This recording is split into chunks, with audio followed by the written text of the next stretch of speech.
comment tu as vécu justement cette expérience du cercle polaire, car on le rappelle, c'est une première que des marins qui, en plus, sans avoir de points à franchir précisément, devaient trouver la bonne stratégie et aller découvrir ces endroits. Qu'est-ce que tu as comme image quand tu penses à cette Vendée Arctique? Bah ça, par exemple, ça, le jeu de, on va dire, de rechercher la liberté extrême, de chercher le propre point de passage, je trouvais ça extrêmement compliqué. Et du coup, je me suis retrouvé même à un moment qu'avec toute cette liberté, je me sentais presque esclave de mon ordinateur parce que je passais trop de temps à essayer de vraiment trouver la bonne route et tout. Du coup, à un moment, j'ai tout laissé tomber, je suis reparti de zéro, j'ai fait un truc plus simple que je sais faire et tout ça. Mais j'ai adoré, oui, partir au nord, partir dans des zones qu'on ne connaît pas, un peu ce côté de voyage, d'aventure, qui bah, forcément, si tous les ans on fait 2 transats par an, bah, au final, pour nous, faire un transat, oui, ça restera toujours une course avec des aventures, parce que ça reste une traversée de l'Atlantique, mais bon, aujourd'hui j'en compte une dizaine, bah, c'est plus la même. Là, au cercle polaire, je ne vais pas 10 fois dans une vie, ça c'est sûr. Hein.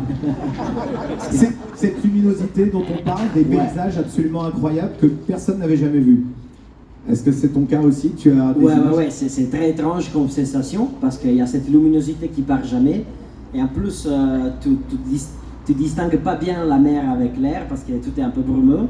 Du coup, on a l'impression vraiment de vivre au moins 2 jours dans une espèce de rêve qu'on ne savait pas trop quand ça allait terminer et tout ça. Du coup, les moments les plus clairs pour moi, j'ai eu la chance, un petit moment, un petit éclaircie à côté de l'Islande, et j'ai pu voir les montagnes enneigées. Et ça, c'était incroyable parce que finalement, je me suis dit, ah ok, là j'y suis. Ouais, il y a quand même un monde encore à part tout ça.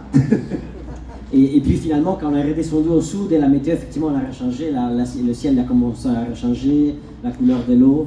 Et ça a été un peu un voyage assez particulier. Monter nord, tu as l'impression qu'on allait vers le bout du monde, effectivement. Un dernier mot, le chantier d'hiver, avec tous les changements que tu as fait sur le bateau, ça conforte que c'était une bonne idée? Bah, en vrai, là, aujourd'hui, les travaux qu'on a fait, on va dire qu'on n'a pas les nouveaux foils. Du coup, tous les travaux ont été faits pour le nouveau foil. Du coup, Tu es en train de nous dire que même sur les nouveaux foils, ça marche quand même déjà très bien. Non. Bah, en tout cas, le vieux foil, du coup, ça porte la chance. Ça, on a compris. Mais non, le bateau, c'est presque encore plus extrême qu'avant. Enfin, c'est encore pire au près et encore mieux au portant. Okay. Alors que nous, on voulait faire quand même un peu... et là, pour le moment, non. C'est encore pire au près. Mais par contre, au portant, c'est impressionnant. Là, au portant, dans toutes les conditions, petit temps, fort, médium, c'est vraiment incroyable. Et ben,